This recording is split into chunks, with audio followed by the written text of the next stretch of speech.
Section 6.1, Chapter 6 of Rosen's text, talks about the basics of counting. Now, it sounds very, very elementary, but there are some,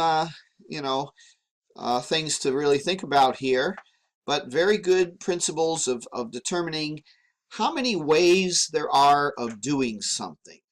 So two important counting principles, actually several counting principles, give guidance when you are counting the number of ways to do something or the number of arrangements that can exist in a situation. These begin with the following principle.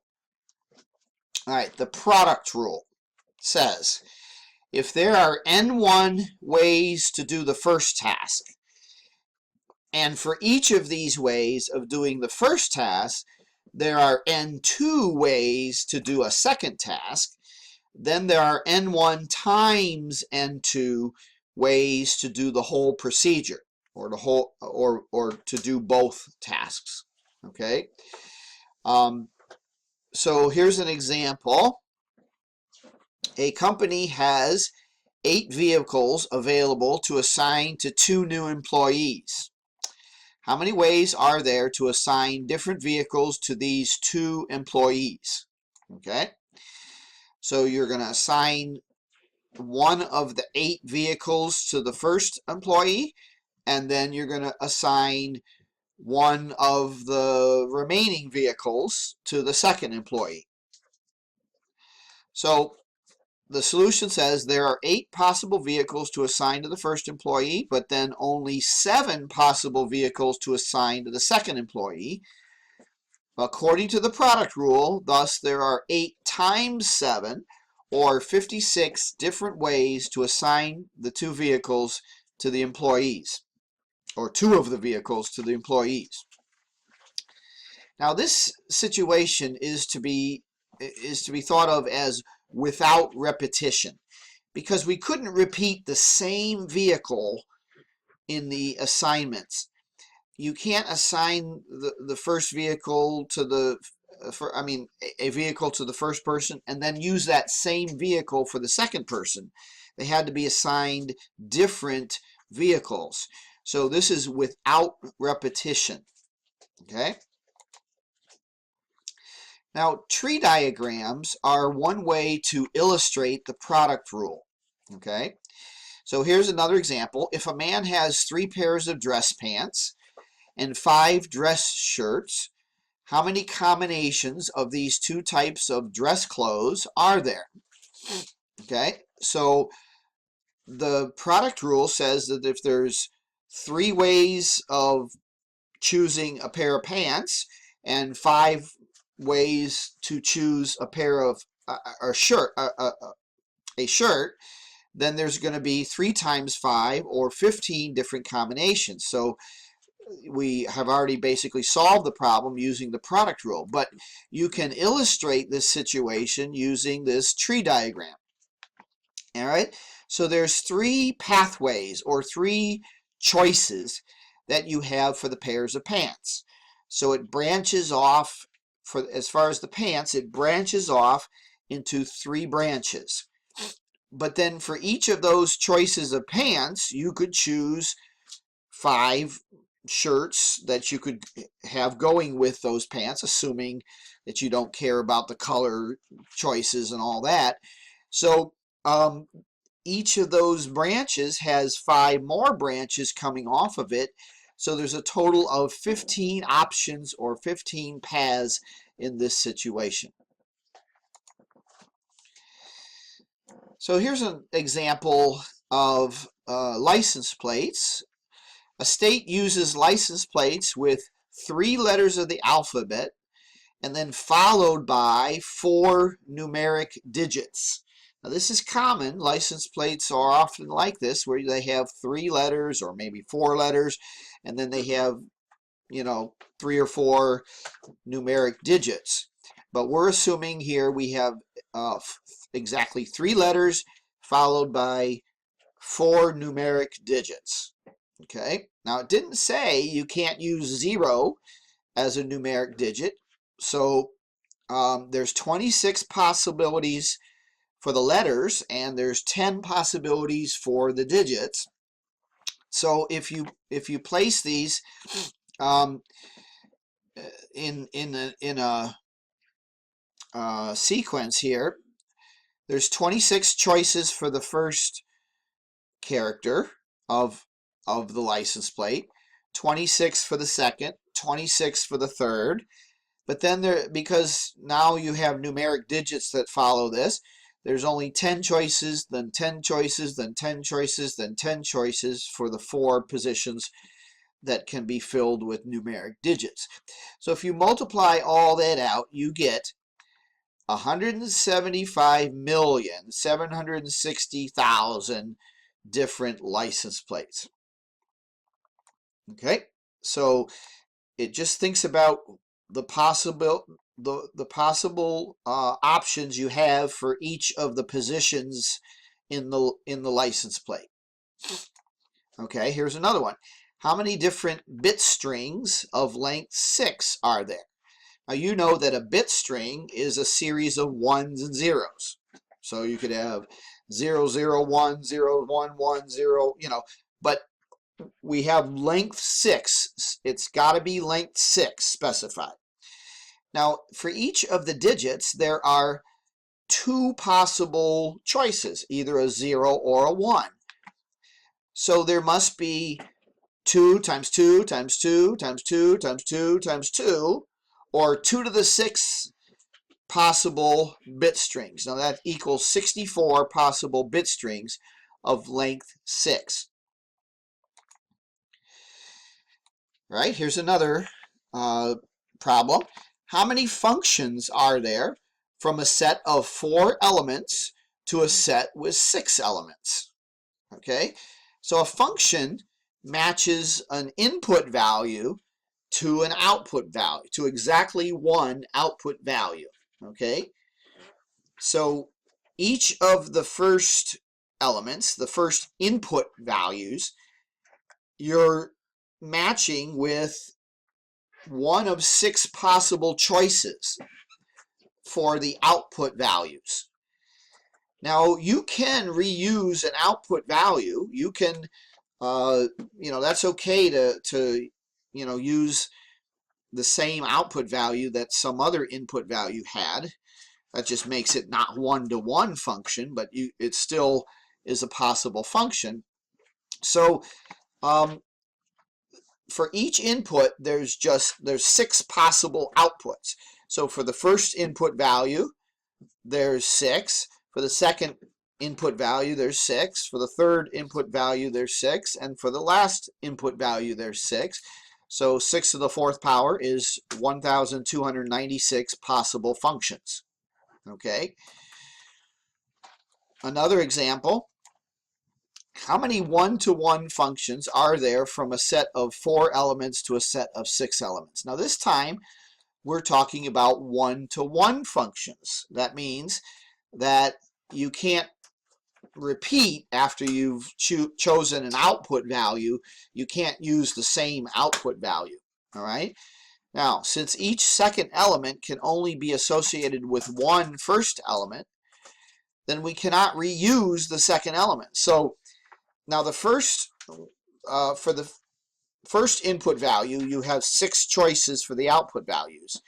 But once you've used up one of those output values, then for the second input value, you only have 5 possible choices for the output value. And then for the third input value, you only have 4 options. And for the fourth input value, you can only choose 3 of the output values. So as you have 6 times 5 times 4 times 3, which is 360 one-to-one functions. Okay, so if you needed your function to be one-to-one, there'd be a total of 360 one-to-one functions. Example 8 on page 387 shows a way to count the number of U.S. phone numbers available. So let me switch to that. All right, so we're looking at example 8 on page 387 of Rosen's text, and I'm not going to go over this completely, but they talk about the telephone numbers and how many, it's called the North American Numbering Plan, of how many phone numbers you can have. And so you'd have to read through this example, but looking at the next page of this, they total it up here. Under the old plan, there was like a billion options. Under the new plan, there's 6 billion options. And so you can read all about that to try to understand more about that. The example 9 shows what are called nested loops. And if you've ever had any programming, you'll know that a nested loop is a loop that's inside of a larger loop. Okay, so if another loop is inside of a larger loop, every time you do the larger loop, you do the smaller loop inside many times. So this is like the product rule, because for each time you do the outer loop, you're going to do the inner loop, a number of times. And so the total times loops are done is the product of how many times you do the inner loop and how many times you do the outer loop. Okay. Example 10 looks at how many subsets there are of a finite set. So you can look at that example as well. So these examples, page 387, 388, we just discussed. You can also look at example 10, which is has to do with gene sequencing, biological application, referencing gene sequencing links. Okay. So we've looked at the product rule, and now let's look at the sum rule.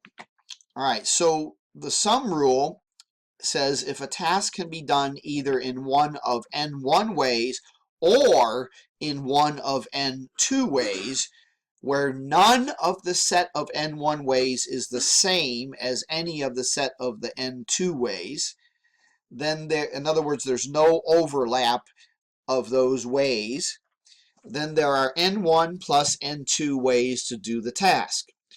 In terms of sets, the sum rule can be stated as follows. If A1, A2, A3, all the way to AM are pairwise disjoint finite sets, okay, in other words, you have a bunch of disjoint sets, then the number of elements in the union of these sets is the sum of the numbers of elements in the sets. So that's how to express it in terms of sets. But if you're talking about ways to do things, it's the same idea. Let's look at an example. There are 3 red, 2 yellow, and 5 blue marbles in a bag. How many ways are there to pick either a red or a blue marble? Okay. How many ways are there to either pick a red or a blue marble? Now we're assuming that picking, the red marbles is different, which one you get, and the same thing with the blue marbles. So there are 3 ways to pick a red marble and 5 ways to pick a blue marble. So you can't pick there's no overlap of those sets. There's no marbles that are both red or blue. So by the sum rule, then, you can just add the number. So there must be 3 plus 5 or 8 ways to either pick a red or a blue.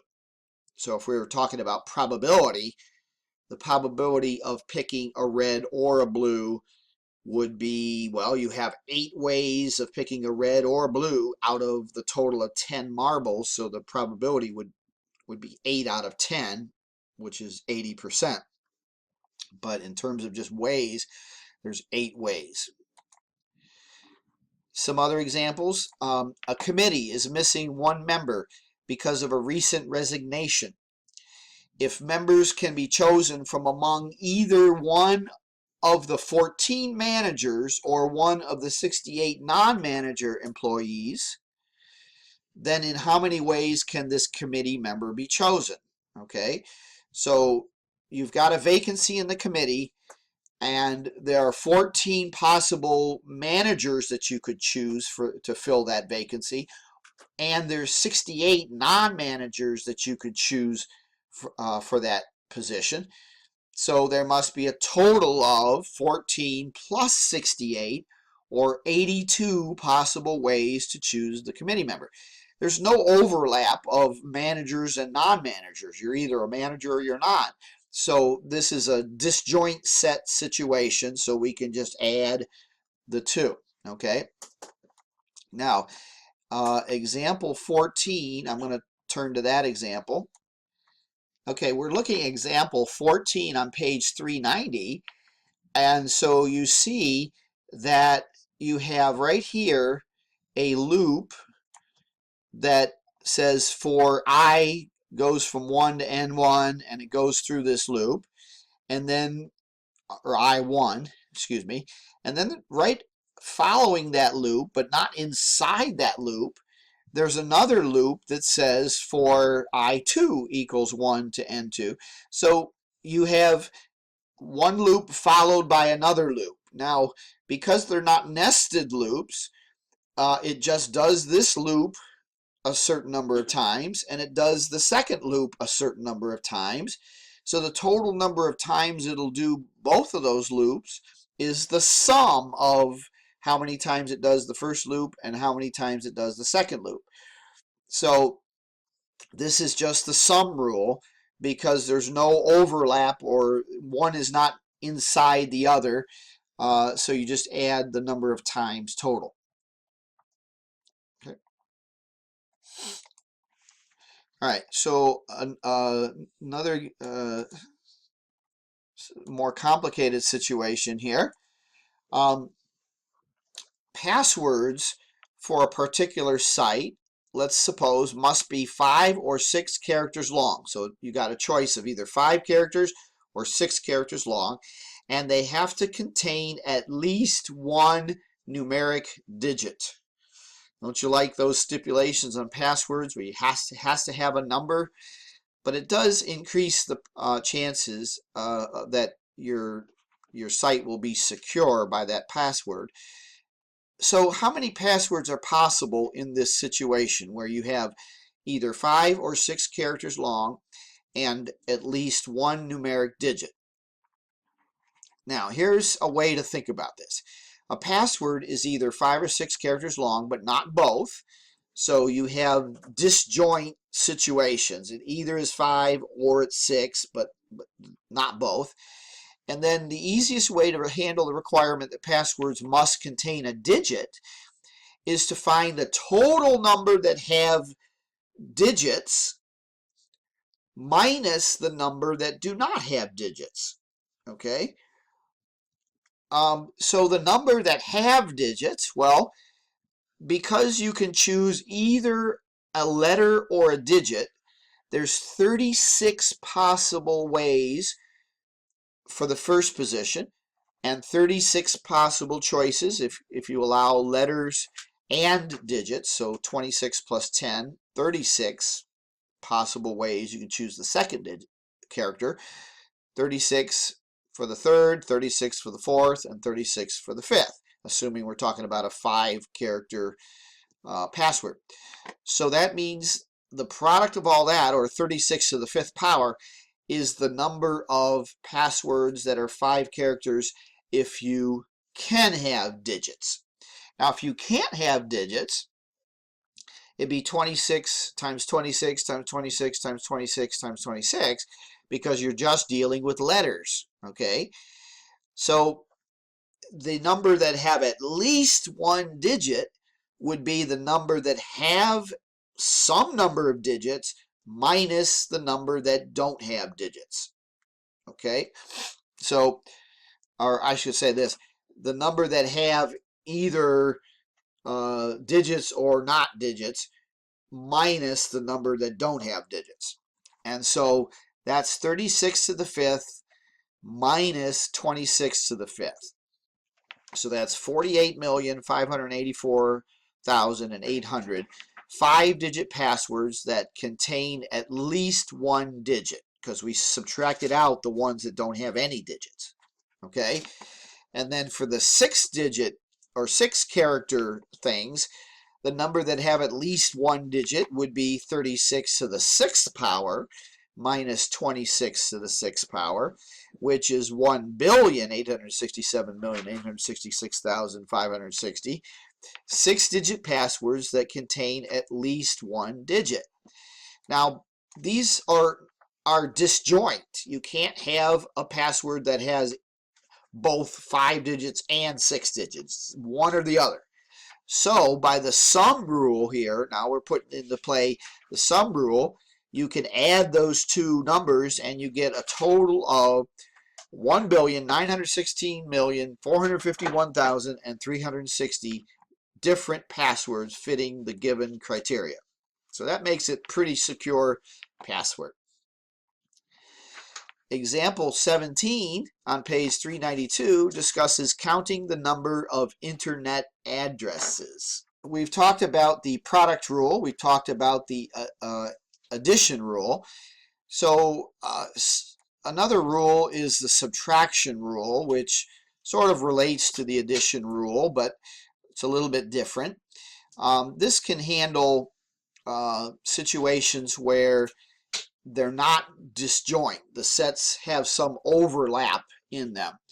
So the subtraction rule says if a task can be done in either n1 ways or n2 ways, then the number of ways to do this task is n1 plus n2, but minus the number of ways to do the tasks that are common to the two ways. And that's the overlap I was talking about.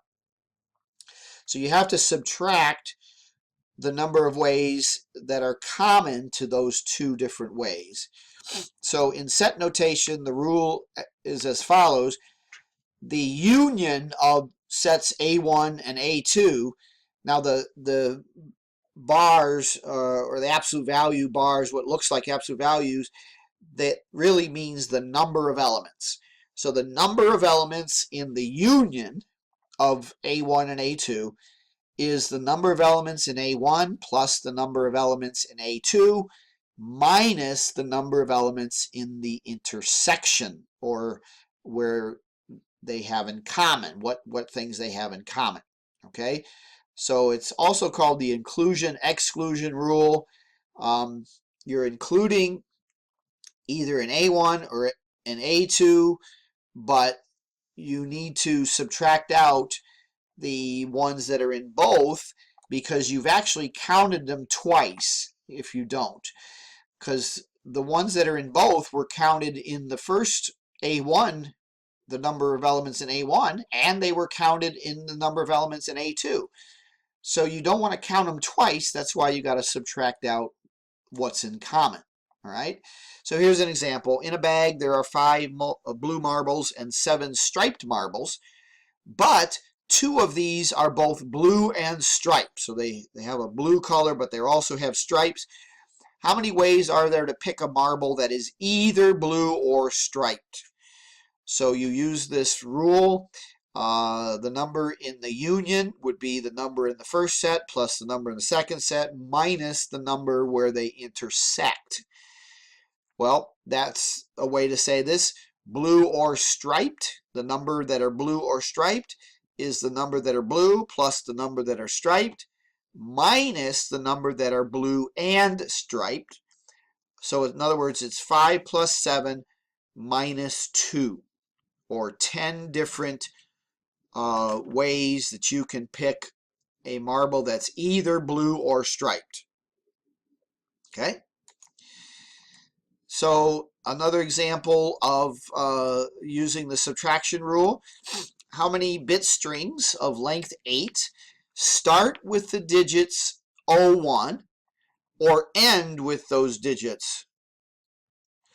So the solution says first we find the number of strings that start with 01, then we find the number of strings that end with 01, and then finally we find the number of strings that both start with 01 and end with 01, which we're going to subtract because that's the overlap that we don't want to count twice, and so we're going to subtract that out. So consider this. The string is 8 bits long, so I've drawn 8 blanks, but the number that start with 01, okay, I put 0 and 1 there. So think about the other digits that are not filled in yet.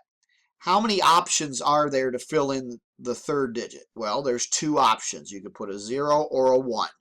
In the 4th position, 2 options. In the 5th position, 2 options, etc. All the way, there's 6 total positions, and in each position there are 2 options. So 2 to the 6th power, or 64 possible bit strings of this type that start with a 0, 1. Okay, it could be 0, 1, and then 0, 0, 0, 0, 0, the rest of it, or 0, 1, then 0, 0, 0, 0, 1, 0, or whatever. I mean, it doesn't matter, but you have 2 options for each of those positions, and so it's 2 to the 6th power. Now, in the case of ending in 01, well, same idea. The string ends in 01, but you have 6 blanks, so in each blank you have 2 options, either putting a 0 or 1 in there. So there's 2 to the 6 possible strings that look like that, or 64 possible bit strings. Now, the number that both begin with 01 and end with 01, well, now you only have 4 blanks that you have to fill in, and there's 2 options for each of those blanks, so it's 2 to the 4th, or 16 possible strings that both end in 01 and start with 01 and end in 01. Okay, now you have counted these that both start with 01 and end in 01 in both of the first 2 groups, in both of those 2 sets, because it's included in the possible ones that start with 01, and it's included in these ones that we are talking about in the third situation is included in the second situation. So when you add this up, you have to subtract out that 16, because otherwise you're counting them twice. So it's 64 plus 64 minus 16, which gives you 112 possible bit strings that either start with 01 or end with 01. So that's an example of use of the subtraction rule here. Okay. Now, another rule that's used sometimes is called the division rule. There are n divided by d ways to do a task if it can be done using a procedure that can be carried out in n ways, but for every way w, exactly d of the n ways correspond to way w. Correspond to way w meaning can be thought of as way w.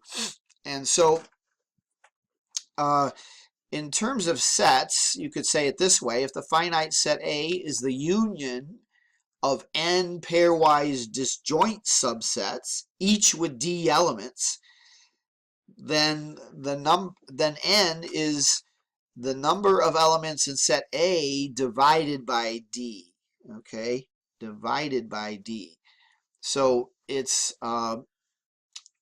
if the finite set A is the union of n pairwise disjoint subsets, each with d elements, then n would equal the number in set A divided by d. All right? So it's like you're grouping the elements in A into groups of D. Okay. Now, this is a hard to understand or hard to apply rule. So I want to start with a pretty simple example. Excuse me. How many distinguishable arrangements of the letters in the word Alaska are there? So if the letters were, instead of Alaska, it was A, B, C, D, E, F. So we have 6 letters still, just like Alaska has 6 letters.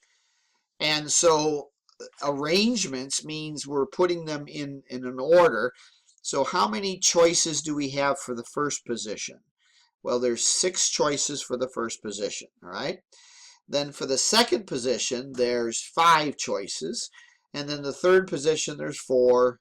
The fourth position, there's 3. The fifth position, there's 2. And the last position, there's just 1 choice, because you've already used up the other letters. So there are a total of 720 different arrangements if the letters were A, B, C, D, E, F.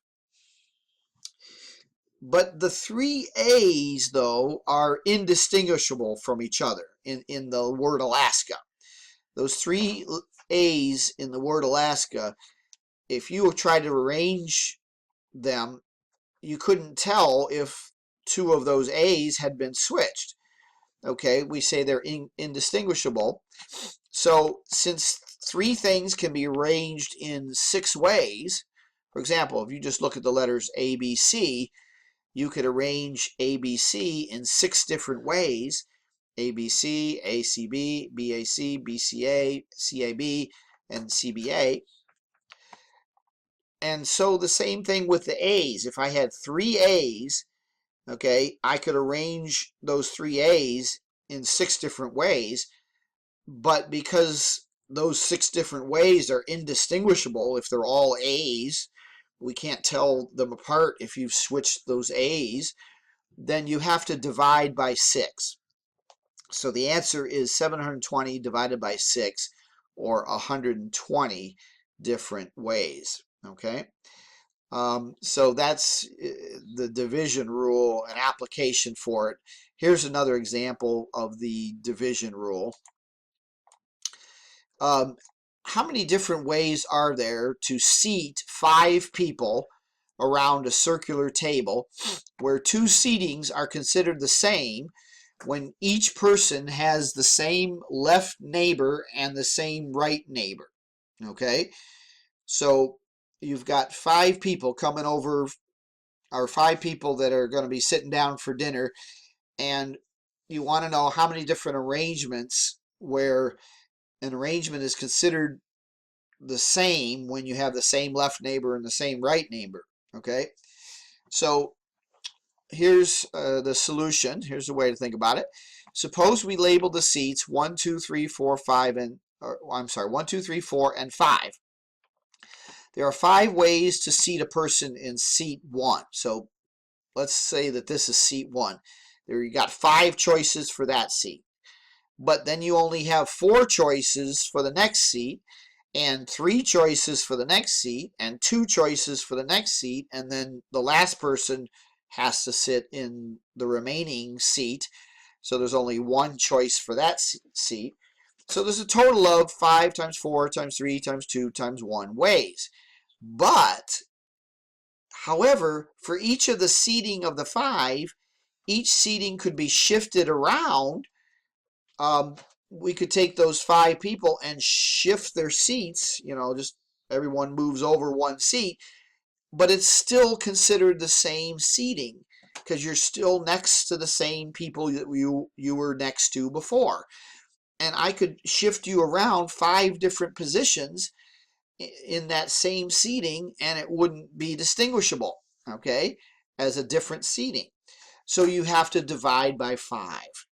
So you take 120 and you divide it by 5, and so there's really only 24 different ways to seat 5 persons around a circular table given this criteria.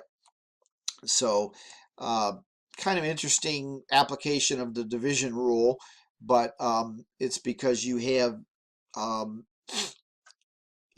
for each of those 5 positions where you shifted it around, they're really the same arrangement.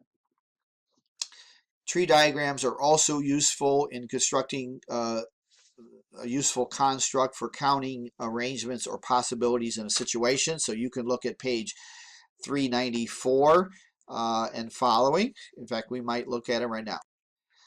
All right, so here is a tree diagram method of solving the problem of finding the number of bit strings of length 4 where you have no consecutive ones. In other words, you're never repeating 2 ones right next to each other.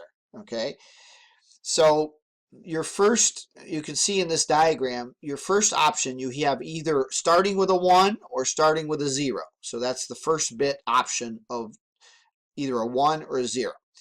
But if you've started with a 1, you can't have your second character to also be a 1.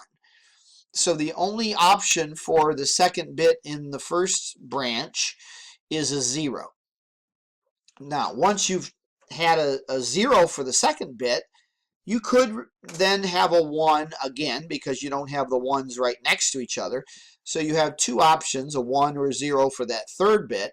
But then if you've chosen a 1, you can only choose a 0 for the last bit. So that branch only has, continuation of that same branch, but it doesn't branch off again.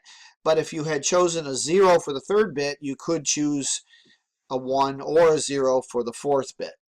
And then you can see how this branched down to the right side as well. So this is a pretty interesting way to use a tree diagram to solve the problem of how many strings of bit 4 never repeat a 1. Okay.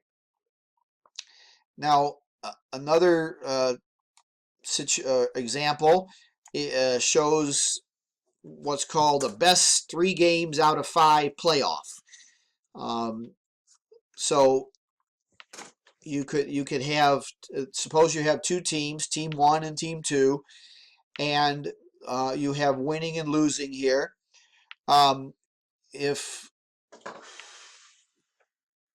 Okay, so let's suppose to the right is winning, I think.